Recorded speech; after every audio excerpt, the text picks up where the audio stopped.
Hey, good evening, everyone. This is Kevin with Real Traders Webinar again. Just want to welcome you all for taking time out of your busy schedules, as always, to join us. Tonight, we have a really special presentation.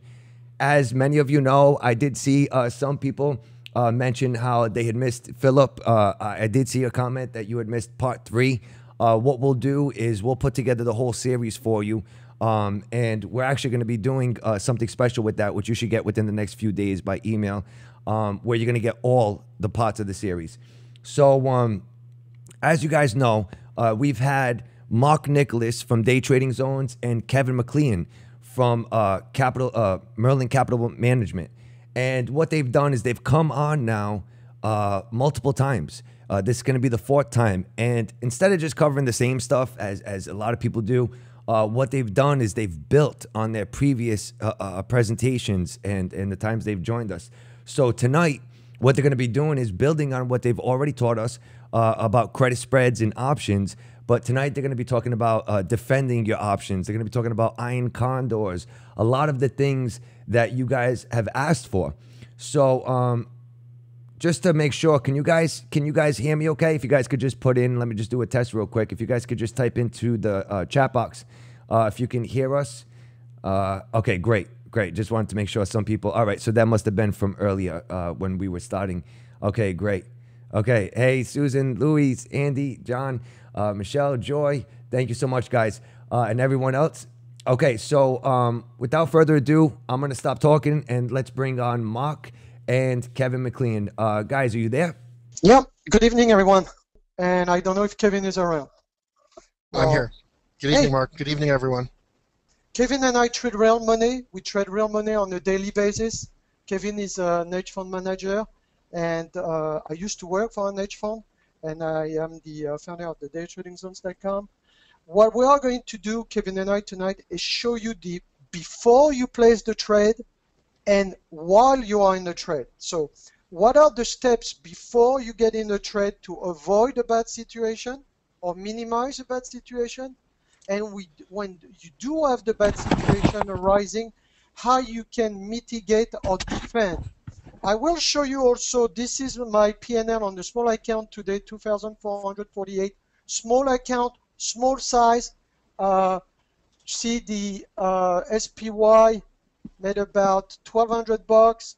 PCLN, I was short PCLN 1,400, which I gave this morning to our members with our day trading zones at 8 a.m. before the market opened, just before PCLN dropped 30 points. As a matter of fact, you can see at the top the date, the time of those trades, the time where each put were entered. You see 5 puts entered on the SPY at 170. PCLN 2 puts on the 1070 put, 1 PCLN put at 1075. So you can see a lot of the trades that were made. So we trade real money. We do it every day. You know, it's just a fact. Kevin and I, we even brainstorm a lot, Kevin and I, about the stuff to do and how we do them. We are going to share together what we do. We have different experiences, so I think he and I can bring different part to the table for the discussion tonight. So my first thinking about this webinar today, because we always come with almost no PowerPoint on those presentations.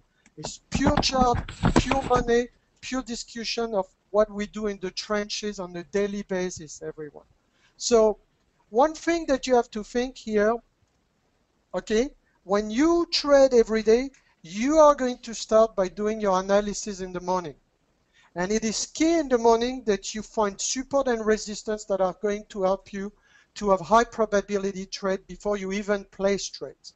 Okay? You need to have an idea by looking at your own charts, your monthlies, your weeklies, your dailies, whatever you look, your moving averages. What else, Kevin, that is popular?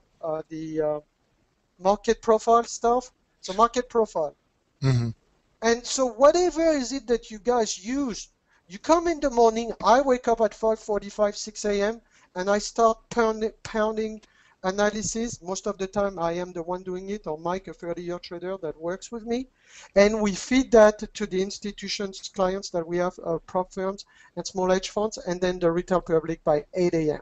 And so you got to have area where you know the shift of momentum is going to provide you a higher probability of success. That's first and foremost. So give you an example this morning or the past 3 days. If you look at the day trading zones, and I just look in terms of support and resistance, you have a cross, a recross of the buy zone, a retest lower high of the buy zone. This morning at the open is my favorite trade, that retest lower high. See, cross, recross, retest of your zone that fails right there. It's a number 3 setup with me, which is a cross, recross, retest lower high.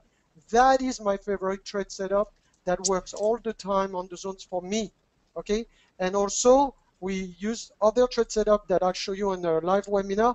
But the point in the matter is you got to have area where you are going to do business, and this is key. Whatever you use, here are the steps.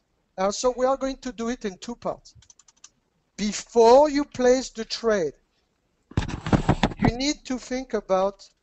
You need to have like a navigator checklist, and I am sure that. Kevin in his hedge fund does the same. So what is the checklist? The first checklist is you come and define zones of actions to make money and look for space, decent space and shift of momentum, okay, to get not only the support and the resistance working in your favor, but with trades set up that are shifting, and that I'll show usually in live webinars, or you can get that in the free training that we get. So that's the first thing. Go ahead. Mark, let me interject one thing. So do you have the slide for the mastering the tape, the support and resistance, the one dash to dash, the momentum shift, the number 3 momentum retest, and the ping pong? Do you have that slide? I don't have that slide, but I could do it quickly. Okay, here. yeah, so we're going to refer to that. So what Mark is saying here is that we want a tradable void, all right? We want distance, all right, between 2 support and resistance levels, all right? We don't want support and resistance very cluttered up and close together, all right? We don't want a big congestion zone. We want a nice wide open space, all right? What's called a tradable void, or a decent space between these support and resistance levels. And then we want to be able to identify a shift in momentum. Okay, the pattern that I typically like with support is a W, a large W pattern for support, right? And then for resistance, I like an M, a capital M pattern up by resistance, okay? So get to know these patterns. These are going to be your best friends, and if you looked at the morning low reversal, it is almost a perfect W pattern this morning. Go ahead, Mark.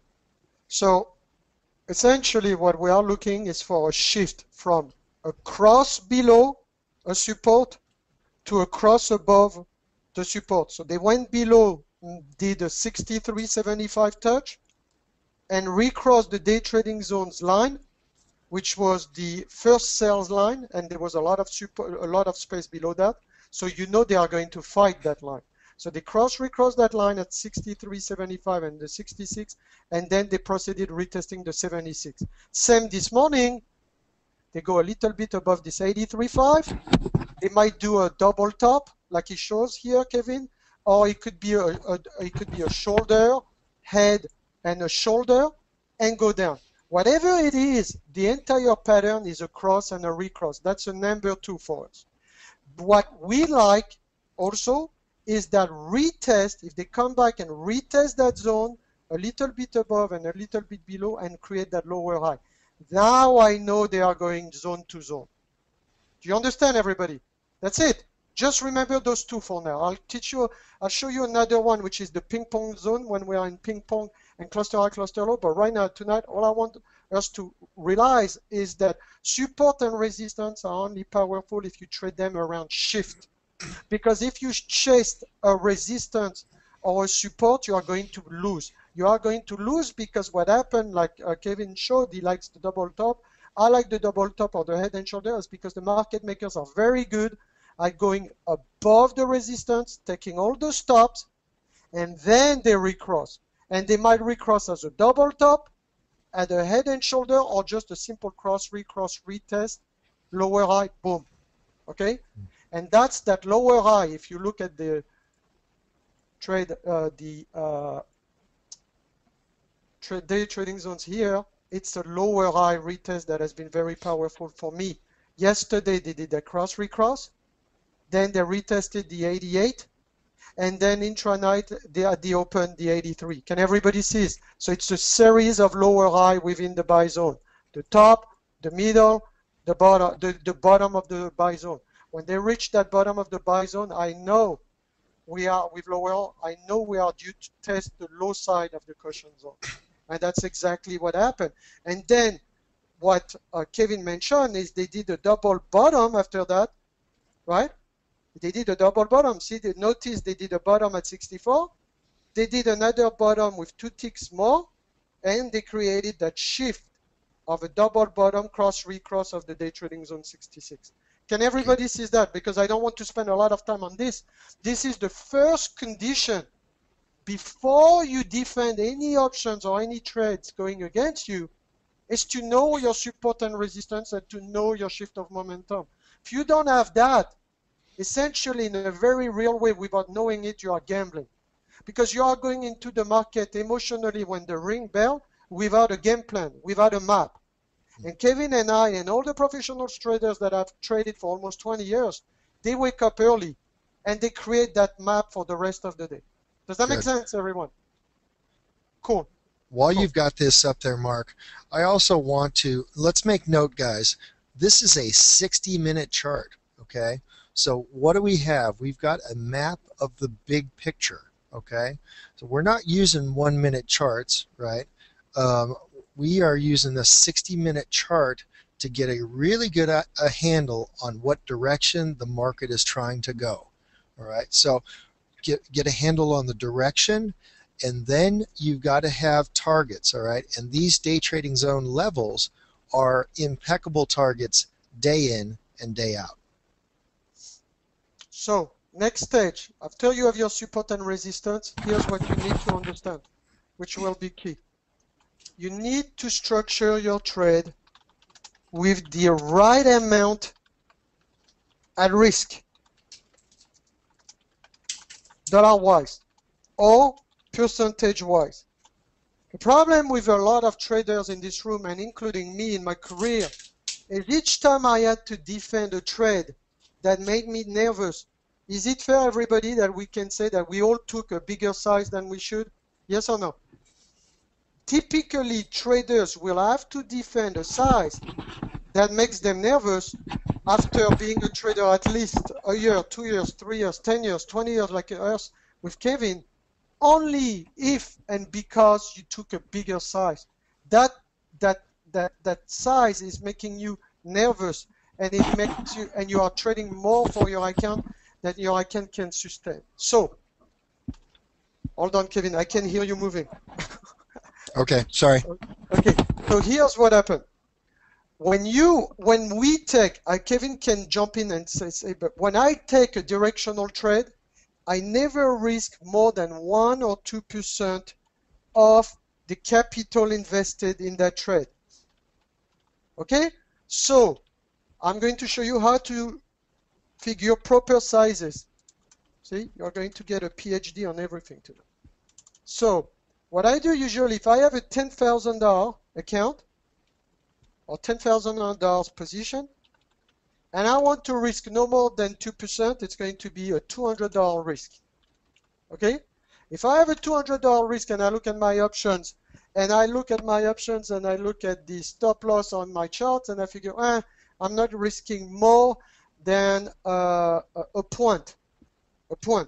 So your risk is going to be a stop loss of a point. Then what will happen is you take the amount at risk. So here is how you calculate the perfect size. It's quick, it's dirty, it works.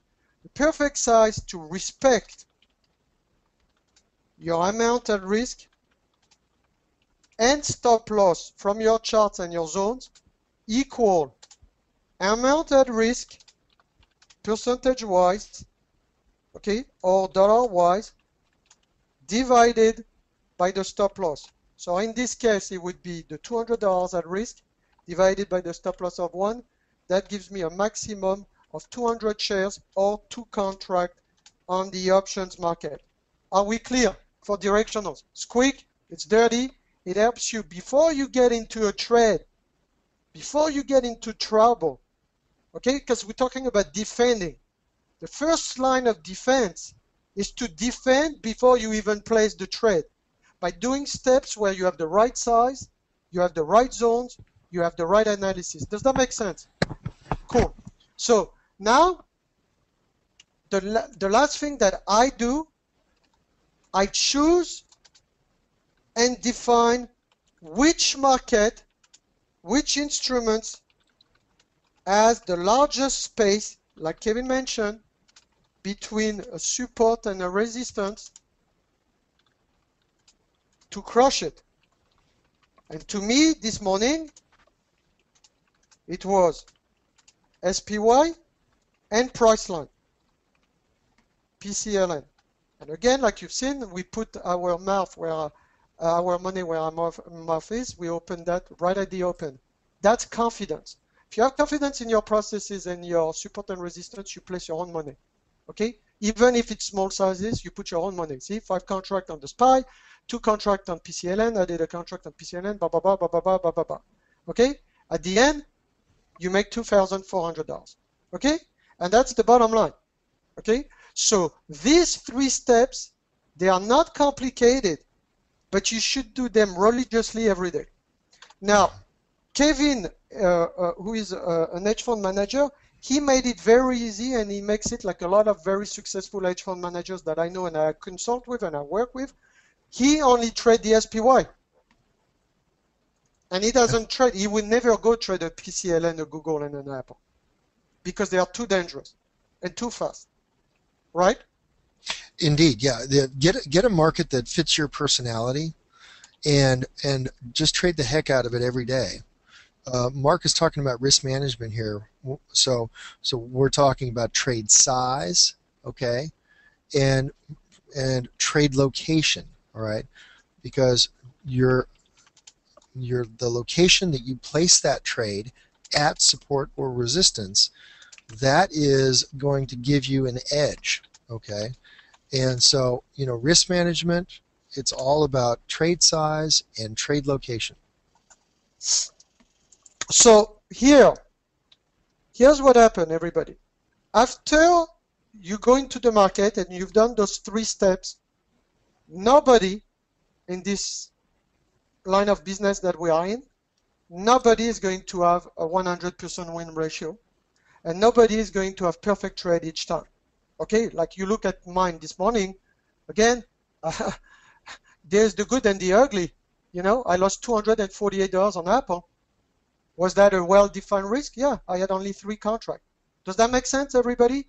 So I did lose 1, but I was very small. So it was not a big deal, but you have winning trades and you have losing trades as long as my P&L for the day is up, or for the week is up, or for the month is up. I don't care. That's what I strive. You strive for slowly but surely increasing your equity curve, you know, as slow but sure as possible in options. Because in options, you can go like this with directional just by put and call, and you can go like this. So the way you are going to smooth that, like this, like a turtle, is you are going to segregate accounts, which is also a line of defense before you start your trading day. So meaning what?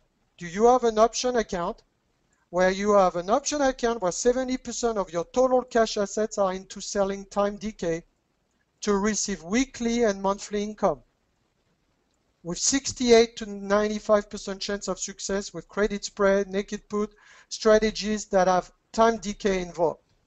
Then do you have only 20% in a bank account for emergency, blah, blah, blah, where you pay yourself, so you send money from your income strategies, the weekly and the monthly, you send it back to your bank? And do you have something around 10% of your assets or less into directionals? Because if you do that and you blow up your entire day trading directional account, you still have 90% of your asset safe. Does that make sense, everybody? Quick yes or no? Because that's one of the steps in the before the trade that you got to understand is the proper diversification of account. It takes a lot of people, it takes people one blow up or two blow up or 10 blow up of accounts to do that. And I know from training traders for the past 10 years out of 20 trading that traders don't like to talk about this. They like just to talk about pretty charts and mechanics. But mechanics are not enough to be a successful trader, everyone. That will save you. The segregation of account with the 3 steps I gave you before. These will save you. So let's add a step 0, because that should have been the proper step in capital. Proper segregation of account, right? Segregations of accounts by options, futures, even if you do Forex, whatever is it that you do, diversify. Because then if you blow one account, you don't blow all the account and you save most of your assets. Now, this is where the trick comes. The trading day starts and now we're in trouble. We have either a loss, so we are going to go one by one. We are going to have loss on the credit spread. How to defend. We are going to go through the scenario. You have a loss on the SPY options, directional like Kevin and I have traded this morning. How to defend. And I'm going to introduce you something that works very well for me, that people, unless they trade millions every year, they don't even know how to talk about this. It's how to defend a trade going your way and protect profit by switching, and that's what I do, deltas through the move. So this morning, as you can see, look at the options. I started with an SPY at 170, just to let you know, FYI. The 170 SPY, which is right there, the one I took at 136 at the open, closed at a bid of 251, asked 272. Can everybody see that? Quick yes, no. So here's what happened. That 170 has a delta, a probability of staying in the money of 91%. 91% of making you money. So what I do is as the market goes down, down, down towards my target of 67.5, I get out of those deep in the money of 170, and I start buying those, the 168 or the 167.5, that are 92 cents, 64 cents. This, and let's say I started with 15 contracts. I close all, and then I create runners at the 68.5 with a delta that is 75 or at the time was 50%. Because here's what happened. Even if I have the same stop loss of 20 cents, can you guys hear me? Perry, see the audio disappeared. We good? Okay, cool. So even if I risk 20 cents on the trade, here or here, the velocity, I will explain, the velocity of the delta move against you is not the same. Here it's 51%, here's 91%. So this delta deep in the money has a higher chance to quickly take my stop, quicker chance to take my stop here, if I have 20 cents and I trail that stop, than if I am here with a 51%. Does that make sense, the options player? This is a trick nobody shows you, and that's what I did today. And I do it a lot of time. I switch the delta as we approach the target and say, hey, I want a running position. I want a running position, but I want to keep most of my profit because me and Kevin will make most of our money around the 70 delta, the higher probability. But when most of the move is done, we get out of 68% of the entire position and I move to a lower delta. I don't know if Kevin does that. I do that. And it has helped me a lot over the years to keep a running position, but safe. Okay? Good. Let me just add in a couple of things. Go ahead and leave this option chain up. Thank you, Mark. Now, we all have our different styles and strategies, okay? This is a weekly option with 1 day left to expiration, okay?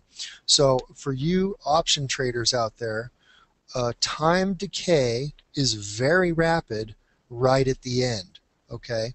With a high delta, all right, with a, let's say it's a 90 delta, well, then only 10% of that is going to be time decay. So, so you've got very little time decay that's working against you, all right?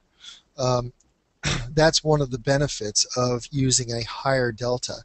And what I prefer to do is actually start with a lower delta, and as the move progresses, so I might start with that 75 delta, right, at the 168.50, and as the move progresses, all of a sudden my 75 delta is now a 90 delta, okay, because we have progressed so much in the money. So that's something to think about, all right. The other thing I want you to think about is, especially as we approach expiration, gamma begins to kick in and help delta, all right? So at the money, all right, the 167.50 is at the money. It's about a 50 delta.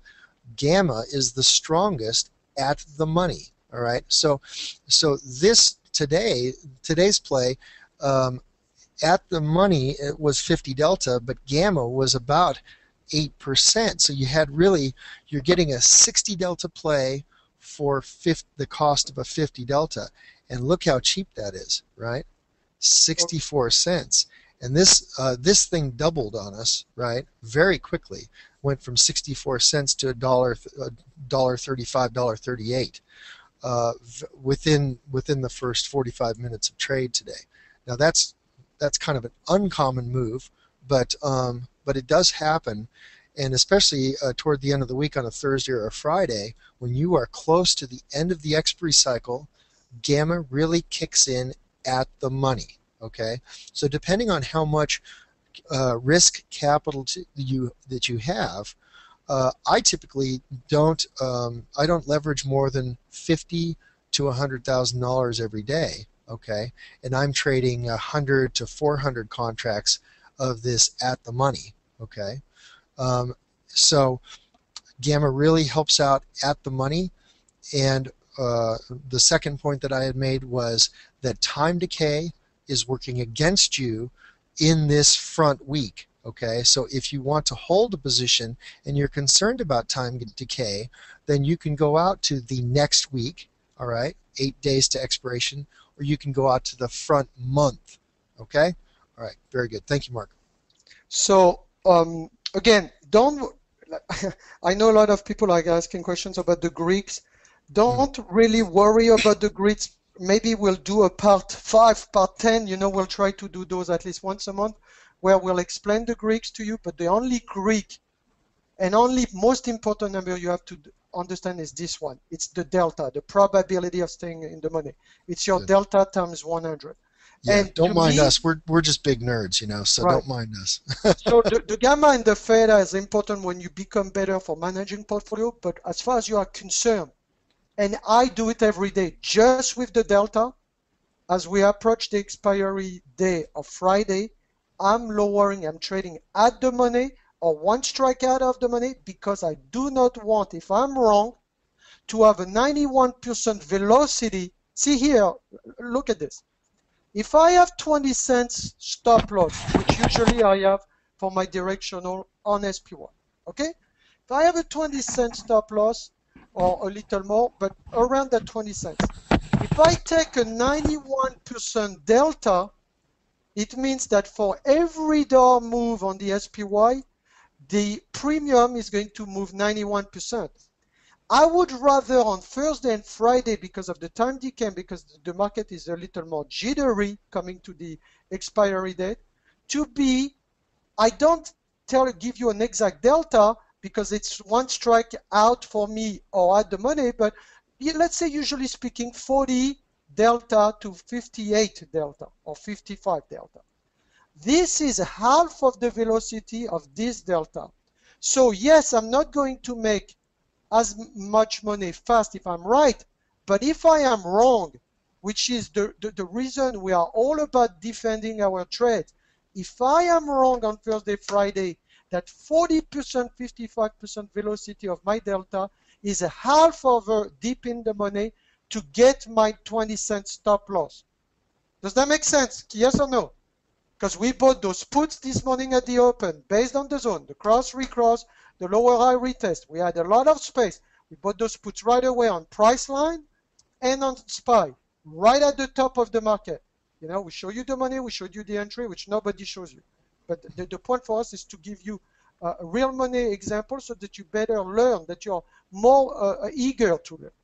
Because we do it every day with Kevin. So this is one defense, is you just learn how to defend a position that goes with you or a position that you open on a Thursday or on a Friday. Remember, add the money for me or one strikeout just because I don't like that velocity. Kevin and I agree on Monday, Tuesday, and maybe Wednesday, we are around the 70 delta. But the problem is on Wednesday, the time decay starts popping. And that's where you see people selling credit spread here. They sell credit spread on the last hour on Tuesday or Wednesday morning, and they start covering the credit spread on Thursday. So you got to be very careful and know exactly what's going on in the market and how the options behave on a weekly cycle and on a monthly cycle, which is completely different. So now yeah, go ahead. Let's say, for instance, then, that Mark has chosen a 40 delta. Okay, so Mark, go ahead and erase that stuff. And let's just keep a 40 delta with a 20-cent stop loss.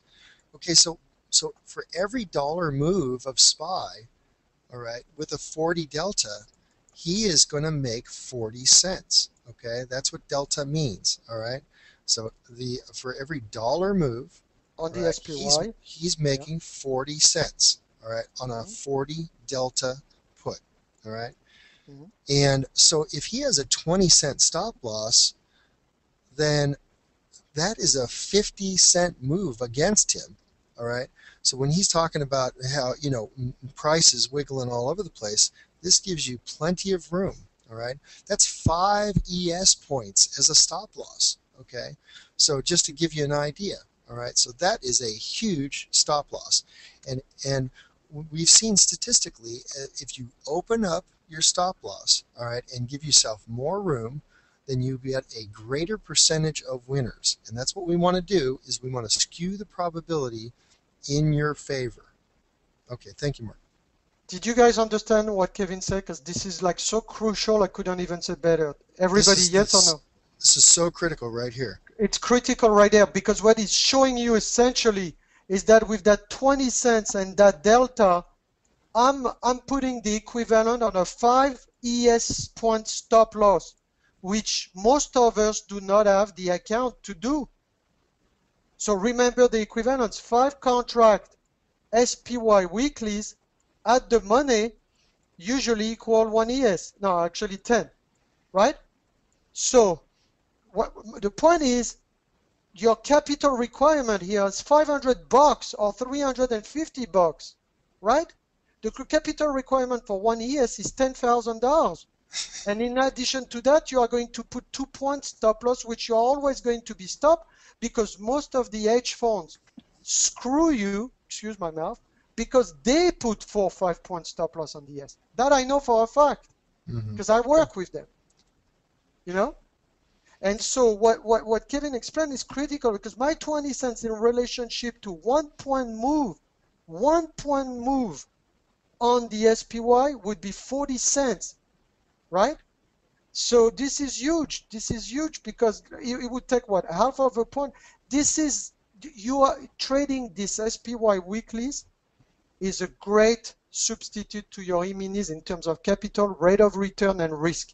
Also, the futures, because don't get me wrong, I trade futures. Futures are great as an hedge, and as an hedge only.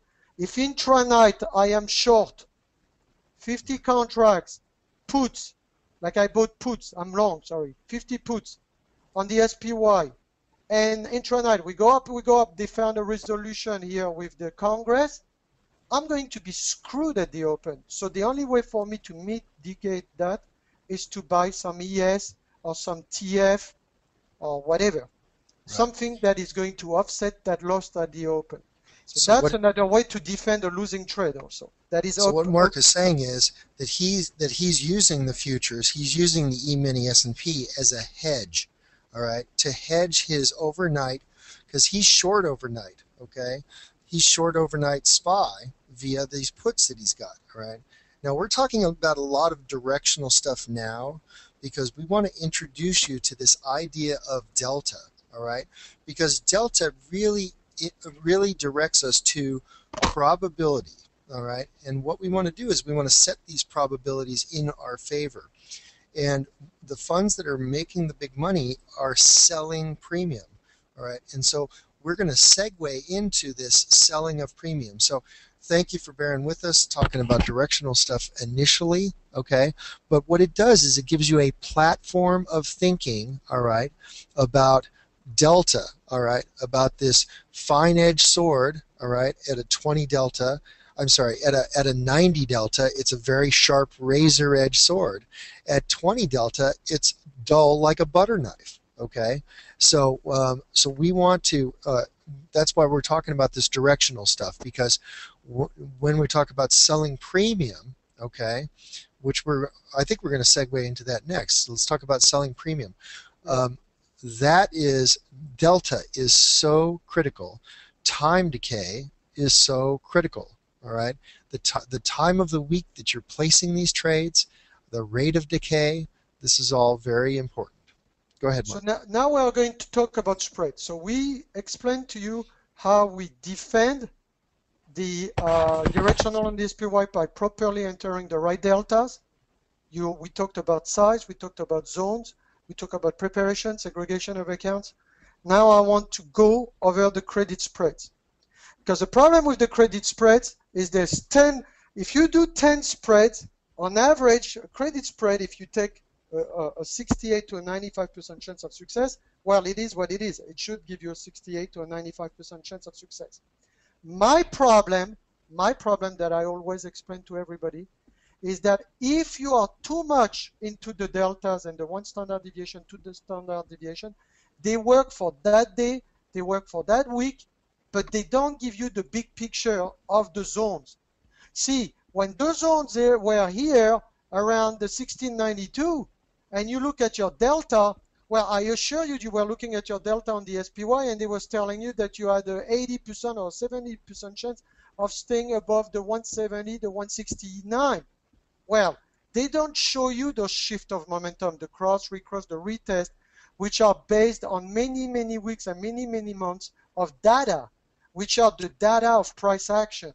So you have to combine both your support and resistance, historically with your monthly, your weekly and everything, and your delta. But your delta alone is not a bulletproof thing, guys. Because each time the delta, you look at the delta at the top of the move or at the bottom of the move, you can never predict that shift of momentum. Does that make sense, everybody? And that's why everybody gets screwed. Oh, I got 95% chance of success. What happened? I was on price line. I had 95% chance of success. It was going up. And then guess what? It went down 30 points. Or people look at Tesla and they look at their delta and they're, oh, there was an 75% chance of staying above the 190. Well, guess what? You are part of the people who got screwed. Okay? So you got to overlay the shift of momentum on your historical charts and recognize the cluster high, cluster low, where there's price action. And when you start seeing those lower highs, you know, the cross recross, retest, that is lower high, retest again of the zone, lower high. This is when you overlay that retest and you overlay your options for that day. But the options are only good, the deltas are only good for that day and that day only. Tomorrow, the delta today on price line, I assure you they moved quite a bit with a 30-point move down. Same on Tesla. Does that make sense, everybody? So you got to rely not just on the one standard to the three standard deviation, because a lot of people just go by that and they still don't make consistent money. Another thing that I've seen over the years why people don't make consistent money on their spreads or any trading, they don't risk the same amount. So here's what a big mistake I see all the time. There's 10 trades, or 5 trades. Let's take 5 trades. On the first trade, Kevin is going to risk $1,000. He makes money. It's a plus. It's a positive trade. On the second trade, he risks 1,000. It's a positive trade. On the third trade, he risks 1,000. It's a positive trade. Now he gets really cocky. He say, all in, $25,000. He gets cocky again. It's a positive trade. On the last trade, he put 25K. It's a negative trade. That 25K negative trade wipes out all of those. All those profits are wiped out. Who in the room has gone through this? What happened here is traders, what they do is they shift the amount that they risk or they shift the sizes. And what happened is you don't have a linear risk. And I am 41 years old, guys. I started when I was about 20 years old, almost part-time and full-time 18 in this industry. I have come to the conclusion at 41 years old, it took me all that blood, tears, working for hedge fund, professor, my own money, that a trader needs to be somewhat linear in his size and risk. And if you go, let's say you risk 1,000, you risk 1,000, you risk 1,000, and you see the trade the way I saw it this morning, you might press a little bit. But you can ask any hedge fund manager, they will never press more than 5 to 10% of the entire account. Essentially, a manager is not going to concentrate on $1 million account more than $50,000 to $100,000 in one concentrated position. And maybe Kevin might talk about it because he does it differently since he trade only the SPY. But I think it's very important to bring the idea that if you are not consistent in the risk amount that you use for your credit spread, your iron condors, any trade, ultimately the day of reckoning is coming. Because we are trading into a probability game. And that probability at 95% chance of success is always there. That is a 5% chance of success. You are going to be screwed. Like all the people who got screwed being long Tesla for the past 48 hours and Priceline this morning. You know, instead of being screwed, I look at the zones and I make sure that everything converges with consistent amount of risks. Yeah. Just treat it like a business, guys. We're not degenerate gamblers. You want to treat it like a business, and to come at it with the same approach every day. Hey, and some days, we just we're not clear-headed. We don't feel good. We're grumpy. Whatever. That's the time when you shut your computer off and go exercise or get some extra rest. But what you never do is to swing for the fences when all the market is giving you is base hits. Okay. And another tidbit that can help you in all your trades. Me personally, I don't know about Kevin, and he can jump in. Me personally, I trade about 6 a.m. to 11 a.m. But really, that includes my analysis. So it's really I trade 8 a.m., 11 a.m., 3 hours a day. During those 3 hours a day, I allow myself only 3 directional trades where I gamble. I know I'm using directional trades where I have time decay against me. I know that I have to be somewhat a little bit faster and more acute, and I don't have the chance to be wrong like a credit spread, because the beauty of a credit spread of other time decay strategies, you have leeway to be wrong and still make the money if it stays above your break even or below your break even, depending on which directions of the market. I do 3 directional trades. If I lose 2 in a row, I'm done. If I am making 1, losing 1, or making 2, I might go for the third.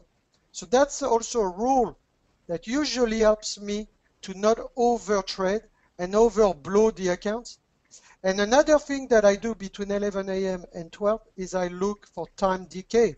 Because remember, 70% of your account should be structured so that you get weekly and monthly income with 68% chance to 95% chance of success. So now let's go over the spreads, because a lot of you have waited for this.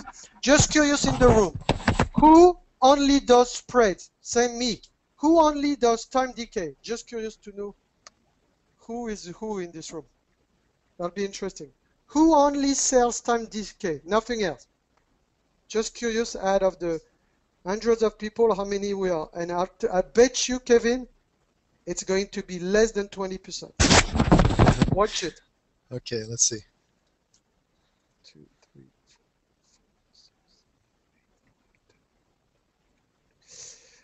5, 6. It's 10% so far. People who came forward, about 10%. So my point is this, everybody. Let's go to the spread, because we did a credit spread part 1. We did a credit spread part 2. Those were videos where we have, I think, thousands and thousands of views. Kevin told me last time that there was a huge amount of views on YouTube on those videos. So let me show you something. Okay? Let's take a blank chart. And let's take price line. Well, let's take the day trading zones. Okay? Full throttle on the day trading zones. Can everybody see the touch of the top here yesterday at 10:30 around 1070, open today high 1073, right? No, yesterday 1072, 1073. Come this morning, they make that double top that Kevin was talking to you about. So they create that cross recross. Oh, sorry, it's my cat. Cross recross, cross recross, and it was game over. 30 points all the way to the day trading zones at 45. So my point is this.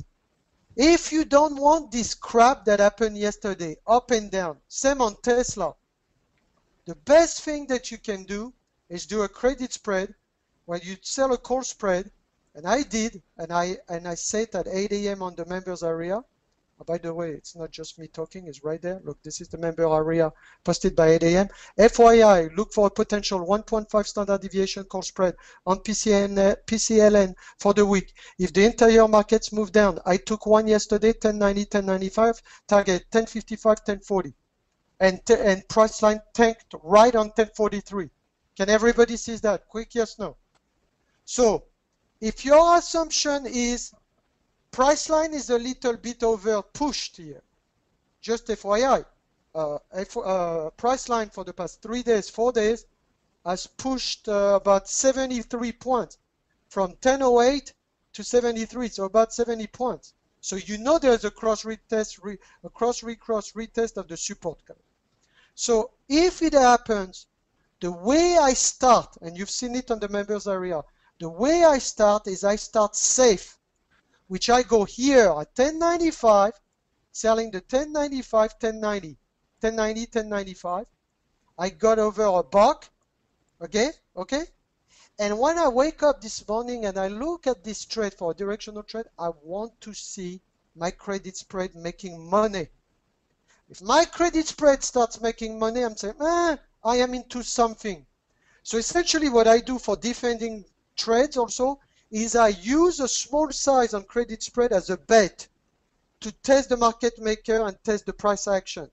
So I bet them here, knowing that if the price goes up, goes down, goes up, goes down, like a degenerated gambler, and I have to note the exact top like I did this morning, PCNL at the open, I know that so long it stays below 91, I'm going to make the entire premium and make a weekly income here with a 90% chance of success yesterday, 85% chance of success, or whatever it was. Okay? So the point is what here? I start betting the trade here, and it opens this morning, and now I take the directional. So now let's say, I open this morning, and the damn thing starts testing my strikes here. So what should I do if the trade goes bad? So let's put the two break-evens. I'm going to jump in here too, Mark, because I've just thought of two really good things. Go ahead and finish your thought, and then I'm going to jump in. You leave this chart up, though. I want to show people in case here, because those are the points, those those short strike and the buy strike here, those are the point where you start losing money.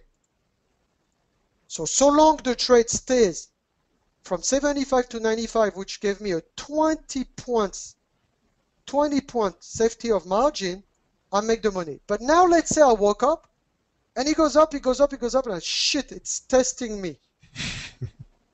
Because it will happen. That's a guarantee. It will happen. So you have many choices to defend your spreads. Do you want to jump in first, Kevin, or I finish? Yeah, let me just say two things here.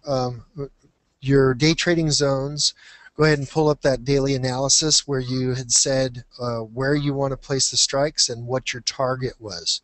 Right. Because, okay, so price line, we're looking for a 1.5 standard deviation, right, call spread, and the strikes are the 1090, 1095, so it's a 5-point wide strike, all right, and the target is 1055 to 1040, okay?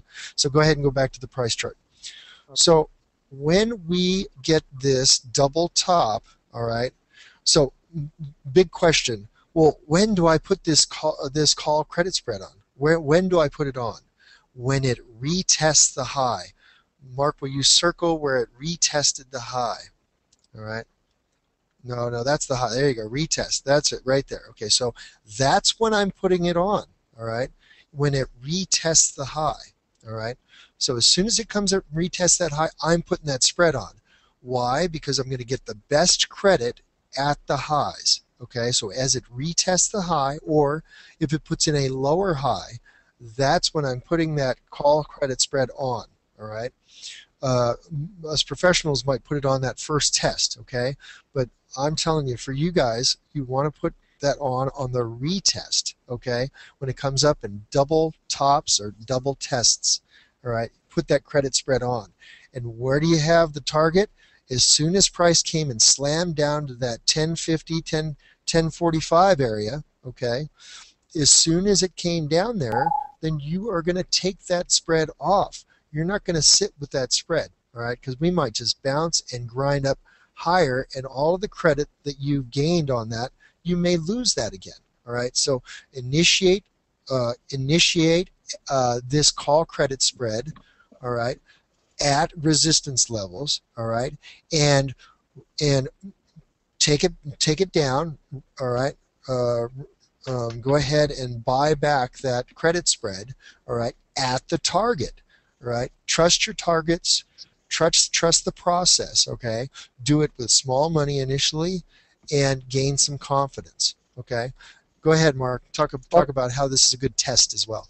Okay, so now let's say that it comes out and for some reason it invalidates your judgment on the zone. So you look for a cross, recross, a double top, it crossed, it retested here, but somehow now it comes back, it retests, it recrossed the entire cluster high and start flying. What happened? Number one, what you can do is open a put spread with a 68% chance of success, or you instead of taking a 2 standard deviation or 1.5, you just go at 68%. You do just a standard deviation and you look at the zones and you say, okay, 1040, 1035. So as it goes up and up and up, you'll make money under your put spread, which will reduce your loss on your call spread.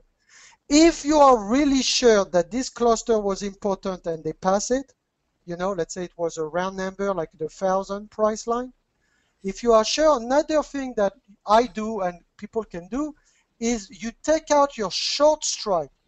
So you take the loss here, you hit that loss, and you let it go up, up, up, up. You let that call. So you sold the 1090, you bought the 1095. Let the 1095. So now you're making money on the put spread, and you're making money on your call here, your long call, and you got rid of the danger here. That's one way. Another way is, and a lot of professional traders will tell you that, but it's very not really known. If you look at your day trading zones or your monthly, weekly, daily, and it still shows that the 1095, 1090 should be a very strong resistance, but yet it comes and tests you. Number one, if you should always look, but there's something in your option brokers that's called the probability of touching those strikes.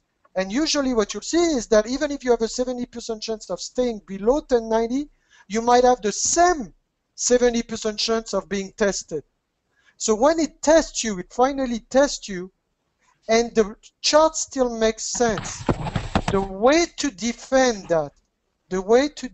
that is not to take the loss, because it's like an elastic. It goes up, it goes up. People who were into those call spread around 170, 1070, 1060, 1050, 1045 on Priceline yesterday, they panicked. They panicked and they started taking the loss. You don't take the loss. If it's like an elastic, it comes, and you know this is extended, it's going to release and revert to the mean. So most likely, if you have a monthly spread, you have enough time that instead of getting out here and taking the loss, you open a put spread closer to the support. So it goes up, it goes up, it goes up, and chances are that by your expiration, you are going to land. It's like an elastic. They stretch it, they release it, it's going to revert to the mean. The mean being somewhere between here and here. Does that make sense, everybody? So you've learned a couple of ways to defend. Way number one, you just open a put spread, and now it's an iron condor. Way number two, you have the put spread, but you can also take off your short strike, and you let that call run. Okay? Way number three, you open the put, you let it go to the call, but you know that looking at your charts, it still is a very strong resistance. And you let it play to the mean, cross, recross, and let it play the mean, assuming you have enough time. And the people lost a lot of money on the weekly options because you don't have the time on your side, on those spreads. Does that make sense? You have the time to make money in 3 days. Between Tuesday, Thursday, you got to have made your money. If your direction is wrong on the weeklies, you are going to be hurt and get hurt seriously. So, two biggest mistakes that we see all the time of people losing money on spreads, iron condor or whatever, or options, is because A, they switch their size or their amount at risk. They are not linear. They go one day 1,000 risk, and the other day they go degenerating gamble style, and they think they have the trade of the century, and they go 50% of their asset or 100% of their asset right on that trade. Number two, you have to understand that the monthly spreads gives you a little more time to play the elastic from here, back here, and revert to the mean for the iron condor to litigate or mitigate your losses, or even give you a double profit. The weeklies, you don't have that. And I don't know if, Kevin, you do a lot of weekly time decays, but on the weeklies, you have no other choice than to be directionally right. Because even though they are weekly credit spread with a 20-point buffer, you better be right. Because if he comes and tests me here by Thursday, I'm pretty much screwed. Any things you want to jump in? Yeah, Kevin, I used to do this a lot. I'm directionally really high batting average now on SPY, and so I don't do it much anymore, but I used to do this a ton on Apple, where we would come up and we would retest that high, and so we would double top. I would sell my call credit spread up above the market, and then I would let it drop down into support, and then I would remove that call. I would buy back the call credit spread. I would pocket my money, and then I would place a put credit spread below the market, and collect the money on that. So I'm basically it's a iron condor type of a thinking where you're legging in, right? But instead of legging into the second half, I basically am buying back the call credit spread and then placing the put credit spread. So I used to do a lot of this, and so what you need to keep in mind is at resistance you need to take action, right? Placing the trade, and when price comes back to support, then you need to close that trade out. Don't just hold on to it and hope that you're going to be making money at the end. It's very precise. This is on the weekly. you have to be you have to have precision when you're doing this. Now in the monthly, you've got a little bit more time to let price bounce around back and forth. But for my temperament, again, you want to trade what works for you. For my temperament, I'm a much more directionally accurate, right? Because I read the candlesticks and I really rely on the support and resistance levels that Marc gives us every day. But I'm not second guessing it. Once I come down into the target area, I'm closing out that trade. I'm not, oh, well, we'll just wait and see what happens, So you've got to be fairly definitive about your plan. The other thing I want to say is that the risk, all right, when you're selling this price line, right, up at this second high, we're looking at almost a $2 credit on a $5 spread. Okay, it was $1.65 or $1.70, so I'll just round it off to $2. So it's a $5 wide spread. All right, so my risk is $5. Okay, but I've received a credit to put on this risk. I've received a credit of $2. So $5 minus $2 is $3. So my risk on this trade is $3. All right, per contract. Let me explain quickly. This Most of the spread is like if he recollects $1.65 to $2 on a 5-point spread, even though he risks 3 to make 2, let's say, 3 to make 2, it is 3 to make 2 with a 68 to a 95% chance of success, everybody. This is much better than the odds of 50-50 doing directional trades. Kevin and I are good doing directional trades on day like today, and we've done it, but it's not given to 95% of the traders lose money. And if 95% of the retail traders lose money, it's because they don't know to trade directionally, or they don't have good support and resistance, or they don't have good money management. Whatever is the case, the credit spread is a beautiful tool because look what it does. Credit spread is, in this case, all I wanted this morning when I took that trade yesterday at the close, all I wanted is that we stay above 1090 plus the credit I received, $1 something, $1.20, $1.40, I don't remember. So all I wanted is to stay below 1091. The stock could have gone up, down, Congress passed, Congress doesn't pass, Congress passed, but Congress doesn't pass. This is gambling. But as long as it stayed below that buffer zone of 1091, I was making the entire, and I make the entire premium by Friday. Right. And that is not gambling. So essentially, the most important thing you have to remember on your spread, because I believe Kevin will send you an email with the part 1, part 2, part 3 of all those previous stuff we've done with Kevin here for the community, is that as long as you stay below your break-even point on the call spread or above your break-even point for the put spread, we don't really care what it does. Yeah. Because that's and in fact, we prefer that if it just chop around, it can go sideways. So let's say that you were selling call credit spreads. Price can go down. It can go down really fast. It can go sideways. It can go up slowly. All right. So we're still making money. All right. We are selling time decay. All right. So instead of being the buyers of options, right, in which time decay is working against us, all right, it's a depreciating asset. When we buy an option, all right, it's just like a tire that's full.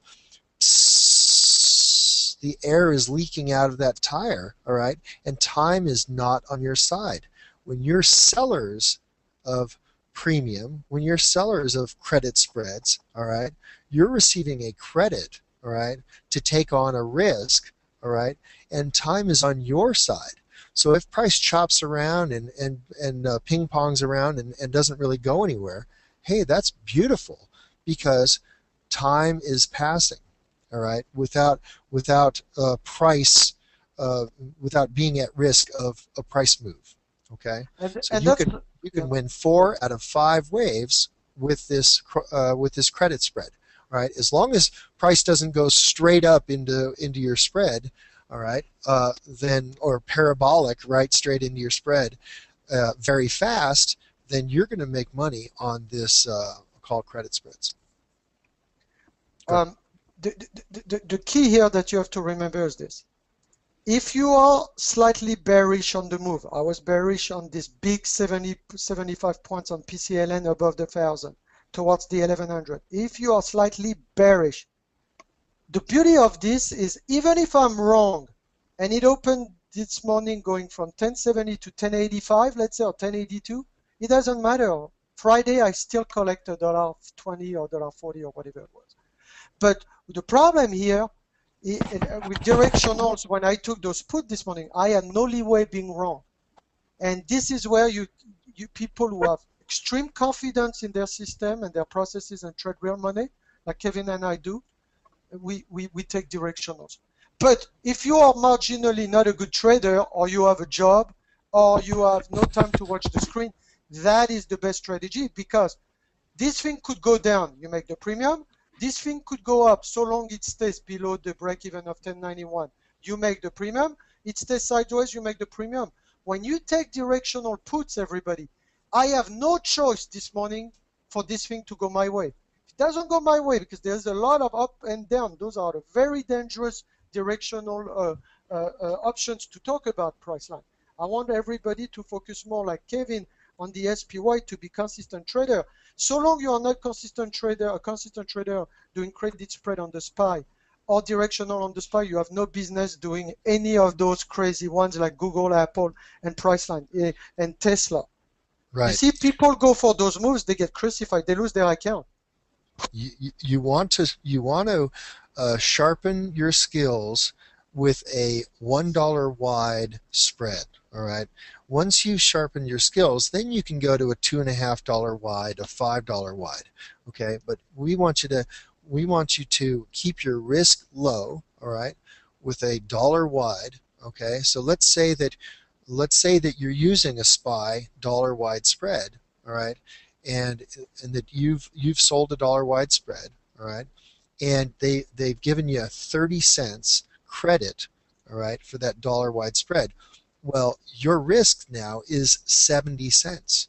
Okay, so this narrows the risk, right? You can do one or two contracts, fairly small size, and you keep that risk fairly low.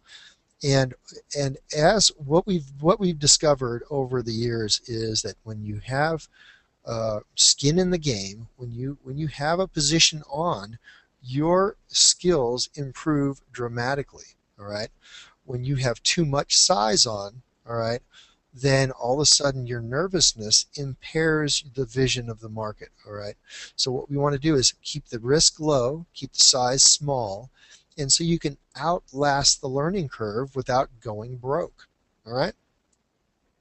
This is very profound what Kevin just said, guys. I told you, like in all the webinars I do, when I do a webinar for the first time or the second time, or to become a consistent trader, we have one next week, is that the average trader learning curve is going to be 2 years if you keep on going into free trading, free books, the hard way, okay? And the problem is most of the traders are going to blow up on not understanding the right strategy within 6 months to a year. So how do you bridge the gap from 1 year to 2 years? You got to have small sizes, guys. There's no other ways. There's no other ways. You should not come into that game initially saying, I'm going to pay my bills. You should come into that game, I think, with the... when I started, I was 20, 21. When I first worked for my first prop shop, all I wanted is to learn the business.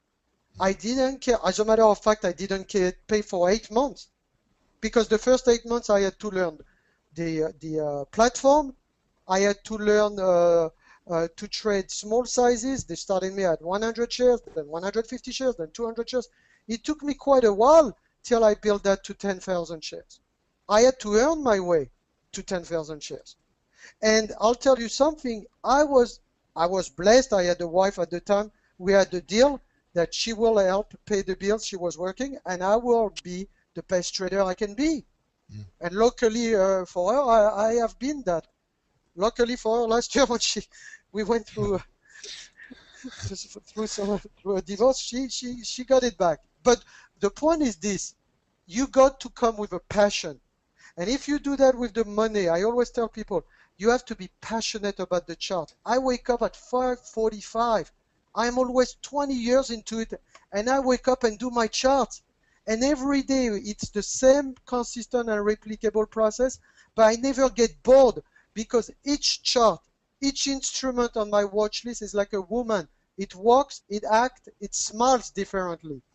So every day it's like playing chess. I'm figuring the next move. And I love it. And I still love it for that. You need to be passionate about the process, guys. And then overlay the strategies that have high probability of success.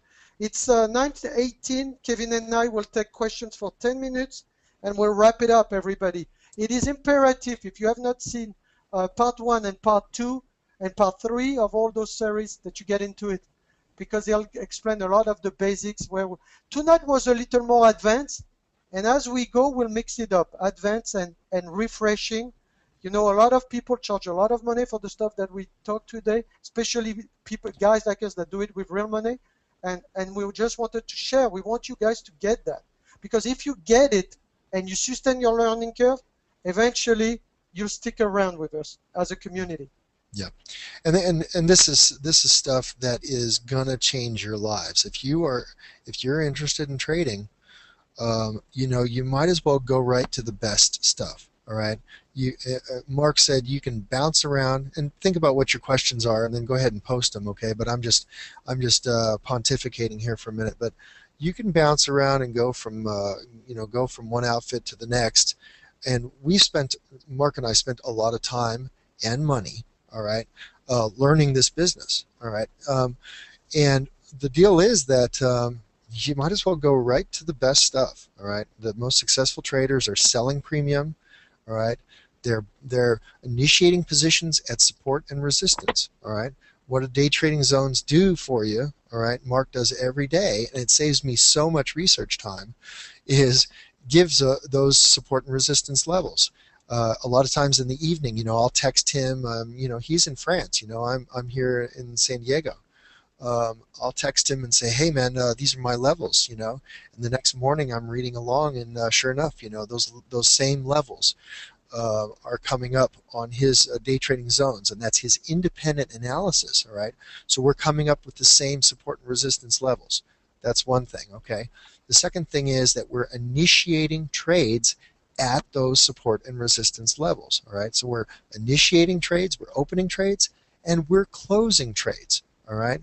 So price wants to move from one reference point to another. All right, we want a nice wide tradable void so that there's plenty of money to be made between those two references.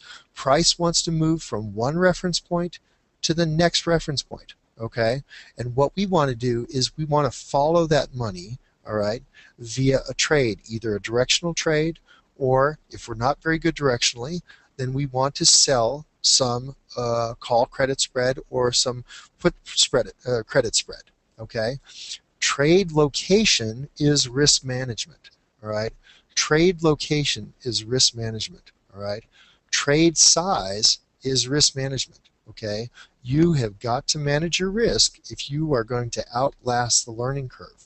All right, one last thing that's very optimistic is our brains are pattern recognition machines. Okay, our brains are programmed to recognize patterns. Okay, price charts, okay, provide for us repeatable patterns. All right, if we take action, right, when we see that pattern at a support or resistance level, okay, then we can consistently hit, you know, base hits, singles and doubles. That's what we're looking for. All right, none of this swinging for the fences, none of this degenerate gambler stuff. Okay, very good. Thanks so much for being here tonight.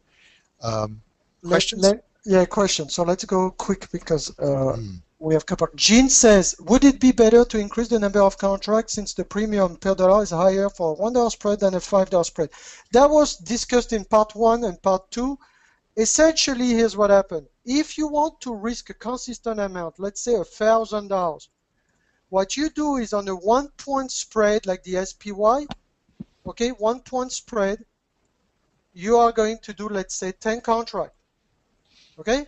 because that's your maximum loss, and you'll get 33 cents, so in fact you lose less. Now, to have the same equivalent in a 2.5 spread, Gene, now you adjust your size. It's a 4 contract to risk the same $1,000. And if it's a 5-point spread like the Apple and the Googles, then you need a 2 contract.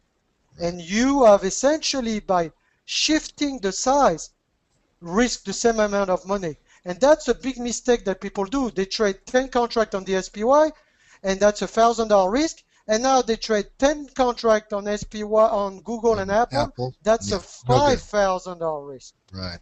So you want a consistent risk throughout whatever trades that you're doing. You want a consistent risk. Okay. So a 1-point spread, 10 contracts. A 2.5-point spread, 4 contracts. A 5-point spread, only 2 contracts. Okay. Now this is once you've got a feel for it.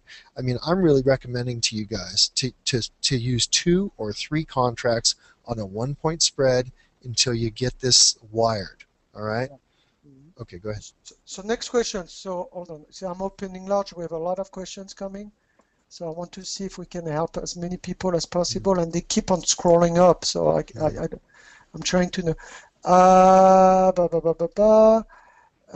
Part 1, Part 2, Part 3, Gene, will be given by Kevin, I believe, on the next email. Walter P., good questions. What can I do? I don't have a 25K account to day trade. Very easy. Very easy to go around the pattern day trading. You want the secret? Because I have to tell some of my traders all the time. Very easy. Here's what you do.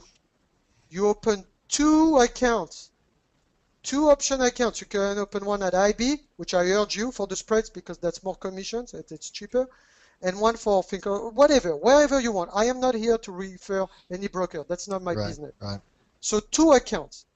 In one account, you are going to open a margin account with less than $25,000, and you are going to make sure that you never do, when you are going to use that for your credit spread, and never do more than 3 or 4, I think it is, day trading round turn per week. And you should not really. If you do you don't need to. Spread, you don't need per day, per day. Yeah. You don't need to open and close your spread at the same day. It's not a degenerated gambling strategy. Then the other account, with a smaller portion of your money, is going to be a cash account. You call them, you say, I want a cash account. And on this cash account, let's say you have a $10,000 account, you can put only $500 to $1,000 if you want. And you can have a blast all day long buying your SPY and put and calls all day long. It's enough to buy 5 to 10 SPY all day long with $500 to $1,000. You saw how inexpensive a 50 delta play was. I mean, a 40 delta play was 68 cents to 80 cents. You don't, if you're playing 2 or 3 contracts, I mean, that's plenty of money, right? Exactly. Okay. On so to the next. This is how, Walter, you go around the pattern day trading to day trade. Is that clear, everybody? Because this is very powerful when sharing. Like, a lot of people don't know. It's easy. Do it like this, and that's it. Game over for PDT. Another question. Let's wrap the last some of the questions. Do you look for the cross-recross on 5-minute or the 60-minute chart, Marc? 60. Yeah. 60-minute chart. The reason being is the high-frequency trading system, they kill you below 5 minutes. The only thing that I look on the 5 minutes, it's another tool that I use, which is a volume indicator of net buyer, net seller, to see the pressure on the market, like on the SPY today. If I do this, can everybody see the volume indicator? See, it gave me the perfect move from resistance on the volume. So look at this beauty, because I tell you to be passionate about your craft, and I am passionate. Kevin is passionate. We talk about cross, recross, the day trading zone 1683, 1684. Yep, at the open. See, couple of candles there, game over. Down arrow, ping that. And the same, cross, recross, the top resistance on the volume indicator with a brown ladder, which is resistance. That confirms the move down. That confirms the move down. You have a cross on the MACD doing a double bottom. You have double bottom on price, double bottom on price, and then we get long. Double bottom on the VI, and long. And 10 points. look at that MACD divergence at the lows here. We put in a W bottom, right, or a double bottom. There was a divergence on the MACD, right, where we had price making an equal low, but the MACD made a histogram, made a higher low. All right, the MACD histogram. Okay, the histo. There you go. So what happens is that we have this divergence at the lows, right? We have this double bottom or a W pattern, all right, after price has been going down, going down, going down at a day trading zone level, right? And then it popped right back up. Okay, so basically in my room, I called the short off the open. We ran it right to the lows, right to the day trading zone level. We sat on our hands for a little bit, which means we didn't have any trades. I saw that divergence and boom, we got long, and we got long on a really nice retrace back up to this breakdown level. So yeah, it was a beautiful day. And the nice thing is when you look at charts, you look at them over and over. Mark's been doing it for 20 years. I've been doing it for 10. You see stuff like this, big as day, right? Big as day. Oh, hey, guess what? We're getting long here, right? This Chicken Little, the sky is falling, the news is terrible, right? And we're getting long the market. And I want just to say something. It's not like we come here like a lot of educators after the fact showing you a move that is obvious, guys. This is the move that started in the tools this morning. But at 8 a.m., those 25 zones have been condensed into a buy zone, a sell zones for you right there. It was delivered to you on the silver platter at 8 a.m. Cross, retest, cross, the retest at the opening this morning. So we are not coming and telling you after the fact. That's before the fact. 8 a.m. This is before the market. See, we're getting this these levels before the market. So basically, I mean, my guys were getting long calls at the lows. Okay, but we had on this test retest where we had a lower high, we had sold call credit spreads here, right? At that retest at the 1688 level, we're busy. At that retest of that level before the close, we're selling call credit spreads up into that level. Okay, all right, so beautiful. So a couple of other questions. Let's see. We have Maria. Is it fair to say that the probability reflect what people are buying? Therefore, there are more representation of sentiment. They are the market maker sentiment at that moment, that point. That's why I don't like always to rely on the delta that day, like a price line or a Tesla, because the delta is just today. And I like the price action over time with a lot of data to give me an accurate level of support and resistance and cluster high, cluster low, which you can see in your chart. Look, without day trading zones, look, around here there was a lot of support. At 76, we play a lot of ping pong and a lot of resistance around this 83. So you can see that without even zones, without tools. So I like price action. I think over time, price action is pure. It's pure, more pure than the options market, but the options market have statistics and mathematical models, guys, that have been proven that day. I cannot go against the math, but it's only that day, guys. Other question. Do you use the ES chart and sell the SPY option? Good question from Machine. I am a very much a synergy guy, meaning what? That for the past few days we had a shit going on. We had the NQ going up and the YM going down before October the 3rd, where they all converge at the same point. See, let me show you.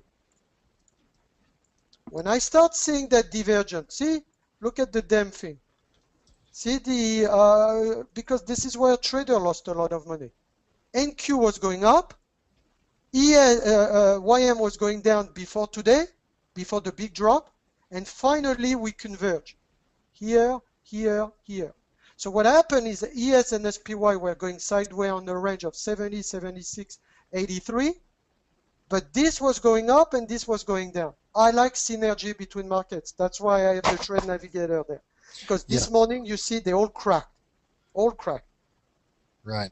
So I think what he's saying, and that's a good point that you're making, Mark, is that if all of the markets are going up, all right, then it's really nice and smooth trading on the long side. All right. If all markets are going down, it's very nice, smooth trading on the downside. Okay. But I think what the question is can you look at the E-mini chart and trade SPY? All right. And this is something I do every day. I look at both charts. Okay. We've got day trading zones for the E-mini. We've got day trading zones for the SPY. Okay. And I just recommend that just watch both charts. They're analogous. All right. They're equal to each other. Okay. In a 1/10 size. Okay. But so what I would do is I would just get used to watching both of the charts. Okay. Look and see what the big direction is. And that's one thing that we glazed over at the beginning. Okay. And it's part of our process is every single day we'll look at the monthly, we'll look at the weekly, we look at that daily, and then we zoom in on the hourly. Okay, and if you want to trade off of a 5-minute chart, that's fine. If you want to hone in and get a really good entry on a 5-minute or a 15-minute, okay, that's perfect. Okay, but you want the big picture and do this every single day. Okay, because then it's much easier not to get faked out. Okay, if you're trading in the direction that price wants to go, even if you're sloppy, okay, you can still make money every day. All right, go ahead, Mark. To answer also the question, Ashwin, it's not just we looked like here this morning. The ES broke before the SPY. Did a recross of this 83 before the 69 started making lower highs. So they are all helping you. Yes. But the futures help me also. Like for instance, I traded the crude futures before I left in vacation last week. But before that, usually I like to trade options on it, which is USO. Okay, so I can substitute USO for crude. I can substitute for the ZB, the bond. I can substitute the TLTs and the TBTs. So all of those are connected. Right. So you don't have to be trading the futures. We can be looking at the futures, right? And we can be trading the ETFs. Okay. And you can use DIG or DUG if you want to for the crude. One more thing I think that's real important, and we'll look at this next time that we get together, because Mark and I are such big nerds, and we just love going over this price action and derivatives, options, and so forth, because we're closet mathematicians. But what we'll do next time is we'll look at some of these, what type of action is happening overnight as a tell for what may happen the following day. Okay, so that'll give us clues. What was the overnight price action? We'll look at some of that. All right. So what you guys have learned tonight, all right, you can go and make money on tomorrow. You can begin making money tomorrow. Okay, but you got to do your homework and do your analysis. All right. These day trading zone levels, support and resistance, they're going to be delivered to your mailbox every day. All right, but you need to know what these reversal signals look like. All right, and what type of trades to put on to bring the odds in your favor. Go ahead, Mark. So hopefully you guys learn a lot of stuff. Thanks so much for coming. Hopefully you learn a lot. Kevin will put the recordings for all the people who missed the entire stuff. Kevin, a big thank you as always to help us. Beautiful. Love doing it. Yeah, I don't get paid to be here, guys. We just love the trading the markets. We love talking about it, and we're just engaged in it. And so thanks so much for being here, and we look forward to seeing you again at another webinar. Okay? That's it. And Kevin? Yes. Guys, just to let you know, well, first off, let me just say for everyone, thank you, Marc. Thank you, Kevin, for coming and joining us again. And giving us another part 4 of a series that I know everyone's been asking about. We've gotten a ton of questions about people that missed part 3. And what you'll see is over the next few days, you'll get emails, and we're going to be doing something really special with all of the replays. So you'll be getting updates about that within the next few days. And then just to let you know that in the chat area, you'll see a link there, which is realtraderswebinar.com/DTZ. realtraderswebinar.com/DTZ. And Frank, yes, it is $97 a month after the trial. But you get to try it for 14 days for $7. It's a special that Marc has put together to let you guys get in, check it out, and it's not something that Marc offers on his site. You could take a look at his site. You won't find it anywhere on the daytradingzones.com. It's something that Marc has created for us. So make sure you check that out if you want to get more stuff from Marc. And guys, thank you so much once again for coming out and hanging out with us on your Thursday night. And join us next week. That's it. Guys, thanks again for joining us and coming to present for us. And everyone have a good night.